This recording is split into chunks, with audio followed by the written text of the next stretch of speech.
बिस्मिल्लाहिर्रहमानिर्रहीम। अस्सलाम वालेकुम student, welcome back to our physics class. Student, आज हम 16.8 पढ़ने जा रहे हैं जिसका नाम charging and discharging a capacitor है। देखिए स्टूडेंट, पहले हमने ये समझा कि कैपेसिटर क्या होता है, फिर हमने कैपेसिटर के अंदर चार्ज किस तरह स्टोर होता है, फिर उसकी डेरिवेशन को किया। आज हम ये पढ़ने जा रहे हैं कि चार्जिंग और डिसचार्जिंग किस तरह से हो जाती है एक कैपेसिटर के अंदर। तो स्टूडेंट, अगर चैनल पे नहीं है तो काइंडली रिक्वेस्टेड टू यू के चैनल को सब्सक्राइब कर दें, बेल आइकन पे क्लिक कर दें ताकि आने वाली तमाम न्यू वीडियोस, एजुकेशनल वीडियोस का नोटिफिकेशन सबसे पहले आप तक पहुंच सके। तो चलें वक्त को ज़ाया किए बगैर स्टार्ट करते हैं। देखें स्टूडेंट, हमारे टॉपिक का नाम है चार्जिंग और डिसचार्जिंग ऑफ आ कैपेसिटर। आपने एक कैपेसिटर को किस तरह चार्ज करते हैं और किस तरह डिसचार्जिंग होती है वो हमने सीखनी है। देखिए स्टूडेंट, हमारे पास बहुत सारे ऐसे इलेक्ट्रॉनिक सर्किट्स हैं, इलेक्ट्रिक सर्किट्स हैं जिसके अंदर हम क्या कर रहे हैं, हम दो चीजों का इस्तेमाल कर रहे हैं, कैपेसिटर का और रेजिस्टर का। जब स्टूडेंट हम किसी सर्किट के अंदर एक कैपेसिटर और एक रेजिस्टर इस्तेमाल करते हैं तो उसे हम आरसी सर्किट कहते हैं। ठीक है, एक सर्किट उसे आरसी सर्किट कहते हैं। तो सिंपल ये कि हमारे पास इलेक्ट्रिक सर्किट जो है वो कंसिस्ट हो एक कैपेसिटर पर और एक जो है वो रेजिस्टर लगा हुआ हो, तो हम उसको आरसी सर्किट कहते हैं। ठीक है, रेजिस्टर्स कैपेसिटर, आर से मुराद रेजिस्टर है, सी से मुराद बच्चे कैपेसिटर है और सर्किट है। ये आपके सामने डायग्राम भी आपको शो हो रही है, इस डायग्राम को भी मैं आपको क्लियर कराता हूँ। आगे देखिए, कहता है when the switch S is set at a terminal ए, जब हम स्विच को सेट करते हैं टर्मिनल ए पर, the RC combination is connected to a battery voltage V naught, और फिर हम क्या करते हैं, RC कॉम्बिनेशन को कनेक्ट कर देते हैं एक बैटरी के साथ जहां से वोल्टेज प्रोवाइड हो सके, which start charging the capacitor through the resistor. जिससे क्या होता है, चार्ज है वो कैपेसिटर के अंदर रिस्टोर होना शुरू हो जाता है थ्रू द रेजिस्टर। इससे मुराद ये है कि रेजिस्टर के थ्रू।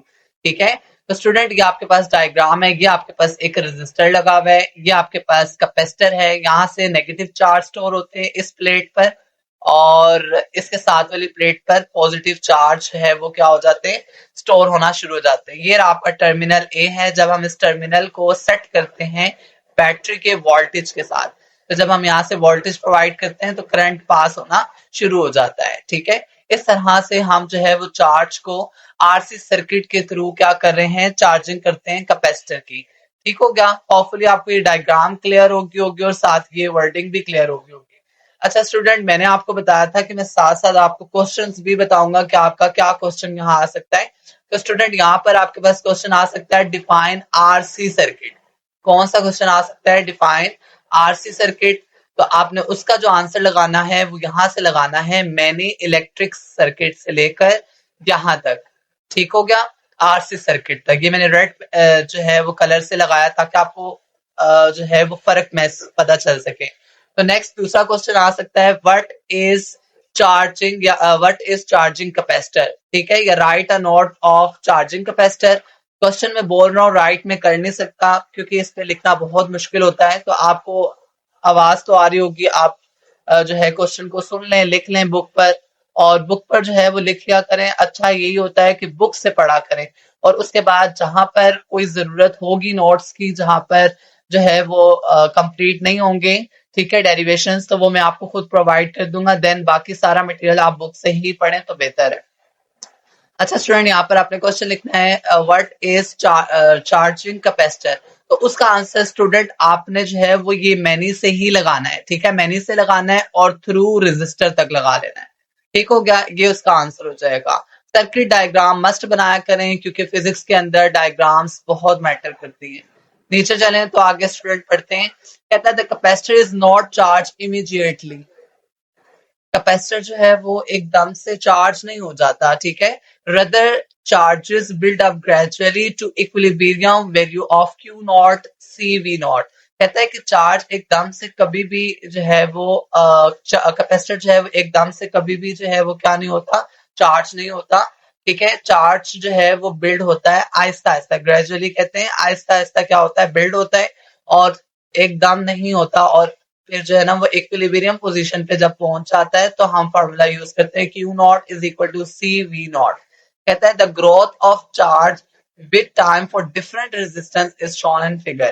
कहता है कि जो हमारे पास चार्ज की ग्रोथ है ना वक्त के साथ साथ, वो डिपेंड करती है रेजिस्टेंस पर कि आपने रेजिस्टर किस किस्म का लगाया और कितनी रुकावट जो है, कितनी ऑपोजिशन आपके सर्किट के अंदर मौजूद है, इस पर निर्भर करती है कि ग्रोथ जो है वो चार्ज की कितनी होगी। आगे कहता है according to the graph Q is equal to 0 or T is equal to 0 and increase gradually time till it reach its equilibrium Q naught and C V naught। क्या कह रहे हैं यहाँ पर? कह रहे हैं अगर आप ग्राफ के मुताबिक देखें तो पहले चार्ज क्या है? 0 है, टाइम भी क्या है? 0 है, लेकिन आहिस्ता आहिस्ता टाइम के बढ़ने से आहिस्ता आहिस्ता चार्ज भी बढ़ा और चार्ज बढ़ने के बाद चार्ज जो है वो एक इक्विलिब्रियम वैल्यू तक पहुंच गया। The voltage V across capacitor at any instant can be obtained by dividing Q by C as V is equal to Q by C। कहते हैं कि आपने जो वोल्टेज लगाया है कैपेसिटर को चार्ज करने के लिए, जो हर लम्हा कैपेसिटर को चार्ज कर रहा है, उसको निकालने के लिए, वो वोल्टेज पता लगाने के लिए आप क्या करें? चार्ज को उसकी कैपेसिटेंस के साथ डिवाइड कर देंगे तो आपके पास वो वोल्टेज आ जाएगा जिसके वोल्टेज के थ्रू जो है वो आपका कैपेसिटर जो है वो चार्ज हो रहा है। ठीक है, मतलब सिंपल आपको ये पता होना चाहिए कि चार्ज कितना स्टोर हो गया है कैपेसिटर के अंदर और कैपेसिटर की कैपेसिटेंस क्या है, तो आप आराम से वोल्टेज बता सकते हैं। अब इस ग्राफ को भी देख लेते हैं। जो ये ग्राफ बता रहा है, ये ग्राफ ऊपर है और यहाँ पर ये देखें स्टूडेंट, यहाँ पर कहता है कि जो है वो पहले चार्ज 0 होता है, फिर आहिस्ता आहिस्ता चार्ज जो है वो बढ़ना शुरू होता है और इस तरह से ऊपर की तरफ जाना शुरू हो जाता है। ठीक है, तो चार्ज बढ़ता जाता है, फिर आहिस्ता आहिस्ता चार्ज स्टोर होता है और फिर जो है वो आपका कैपेसिटर चार्जिंग की तरफ आ जाता है। अच्छा स्टूडेंट, यहाँ पर दो बातें बहुत इंपॉर्टेंट हैं। जो इस पूरे टॉपिक का जो मेन कॉन्सेप्ट है ना, वो ये दो बातों पर निर्भर करता है। ये मैं आपको बाद में बताऊंगा नीचे जाकर, पहले नीचे से रीड करेंगे फिर आपको ज्यादा अच्छे से क्लियर होगा। अच्छा, यहाँ पर एक लिखा हुआ कहता है हाउ फास्ट और स्लो कैपेसिटर इज चार्जिंग और discharging depend upon the product of resistor and the capacitance is use in the circuit. क्या कहता है? कहता है ये जो चार्जिंग, कैपेसिटर की चार्जिंग और डिस्चार्जिंग इस बात पर डिपेंड करती है कि वो कितनी जल्दी चार्ज होगा या कितनी जल्दी जो है डिस्चार्ज होगा। ये इस पर डिपेंड करती है, किस पर? आर और सी पर, मतलब रेजिस्टर और कैपेसिटेंस पर जो है वो डिपेंड करती है कि आपके पास चार्ज जो है वो कितनी जल्दी स्टोर होगा और कितनी जल्दी नहीं स्टोर होगा। ठीक है, तो as a unit product RC is that of time, so the product is known as time constant. कहता है ये जो हमारे पास आरसी है ना, इसको हम टाइम भी कहते हैं और वो कौन सा टाइम होता है? टाइम कांस्टेंट भी कहा जाता है। आरसी को टाइम कांस्टेंट कहा जाता है and is defined as the, इसकी डेफिनेशन लिखी हुई है, as it's defined as the time required by capacitor to deposit 6.03 time the equilibrium charge Q not. कहता है कि ये वो टाइम कांस्टेंट है, वो होता है, वो टाइम होता है, वो वक्त होता है जिसमें कैपेसिटर जो है वो 0.3 टाइम जो है चार्ज को अपने अंदर स्टोर कर लेता है, जिसे हम इक्विलिब्रियम स्टेट कह रहे होते हैं।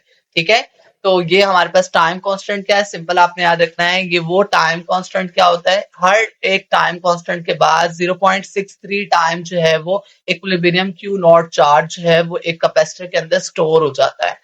ठीक है, कहता है the graph show the charge reaches its equilibrium values sooner when the time constant is small। कह रहा है कि जो आपके पास ग्राफ है वो भी शो कर रहा है कि चार्ज है वो इक्विलिब्रियम पोजीशन पर पहुंच जाता है जब आपके पास टाइम कांस्टेंट क्या हो, स्मॉल हो। जरा ऊपर चलते हैं, आपको ग्राफ से भी बताता हूँ। देखेंगे हमारे पास ग्राफ है, ये आपको नजर आ रहा है कि ये आपके पास स्मॉल आरसी था, तो स्मॉल आरसी देखें कहां पर आ रही है, ब्लैक लाइन, ये ब्लैक लाइन आ रही है। आरसी कहां पहुंच गया? 0.3 क्यू नॉट। देखें इक्विलिब्रियम पोजीशन पर पहुंचने के बाद जब स्मॉल आरसी होता है, टाइम कांस्टेंट कम होता है। ठीक है, आरसी से मुराद टाइम कांस्टेंट है, टाइम कांस्टेंट कम होता है तो ये एक मैक्सिमम वैल्यू तक पहुंच जाता है, दैट इज 0.63 क्यू नॉट। इतने चार्ज जो है वो कैपेसिटर के अंदर स्टोर हो जाते हैं। और जब लार्ज हमारे पास आरसी लगा होता है तो टाइम ज्यादा लगता है। ठीक है, ये याद रखना है, स्मॉल आरसी होगा। ये मेन बात है इस पूरे कॉन्सेप्ट की कि अगर स्मॉल आरसी सर्किट हो, मतलब टाइम कांस्टेंट कम होगा तो चार्जिंग जल्दी होगी और डिस्चार्जिंग भी जल्दी होती है। लेकिन अगर लार्ज आरसी होगा तो चार्जिंग भी स्लो होगी और डिस्चार्जिंग भी स्लो होगी। ठीक हो गया। अब हम वापस नीचे चलते हैं।